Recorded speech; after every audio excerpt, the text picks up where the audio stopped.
emoticons. Dalawang klase po yan eh. Kaya sa mga napapadaan sa ating live, I hope enjoy yung manood ng ating live streaming. Hello kay Nika Dia sa pagbisita rin sa ating live.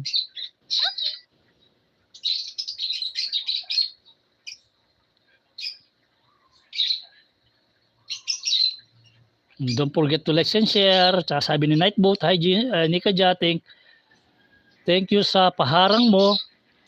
Dahil sa'yo nakakabutihan ay may pambili ng si chassis, 8 Craftsman at another collection to be reviewed and showcase just for you. The good karma awaits for you. Yan, di ba? Napakaganda pong sinasabi ni Nightbot sa kanya. So bear with me lang sa ating live streaming na I hope ma-enjoy nyo po yung ating live streaming.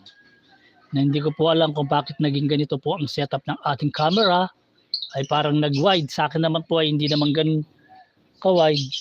Let's see kung mag-skip muna tayo. If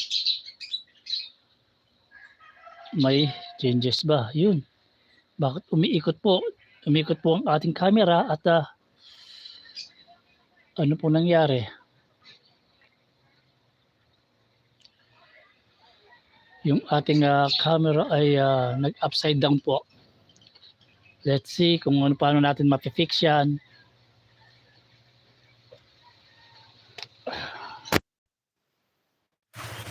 So, yung orientation po natin ay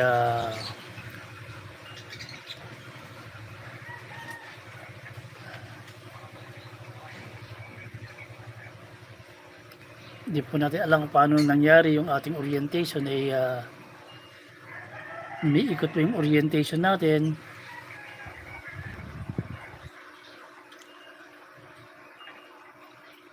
Orientation is lock rotate device. Yan.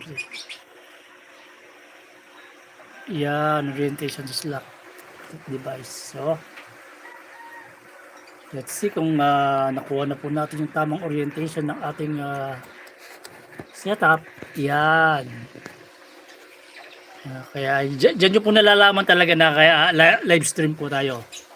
Nasa live po tayo kasi yung ating orientation po ng ating camera ay di natin mawari na bigla pong nag-iba yung kanya setup. So ngayon po sa lahat po ng mga bumibisita sa akin ng mga kapwa vlogger dyan at nakakasiguro po kayo na meron po kayong mga magiging views na.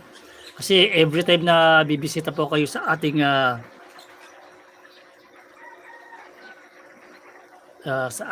channel ay bibisitahin ko naman po yung mga channel. Kaya keep on visiting lang, ganun lang po gagawin natin para nakikita nyo. Pagpasensya nyo po yung background natin, talagang ganyan po ang dito po, parang patakpan yan ng background natin. At nakikita nyo po yung ating transformer figure dyan na nasa harapan nyo. Ngayon po para po makita rin nyo po yung inyong abang lingkod na nagsasalita. Kaya ikot na po natin yung ating camera. So, yan. Yun po yung rebuild the shield. Just na napakagandang figure po niyan. Sa mga nakapag-keep niyan, good for you and good for us. Kasi hindi lahat po ng mga character sa Transformer dati ay lumitaw na kagad. Kaya ang nangyayari po noon ay kung ano lang yung available sa market na meron na character, yun lang magiging collection mo or ma-avail mo. So isa po yan sa mga just na masasabi natin na pinakamaganda na gawa. Aside from the mga bagong ngayon, yung mga studio series na just na lumabas, ay yun ay okay rin po. Pero para sa akin, kung sa design wise, mas gusto ko po yung design nito.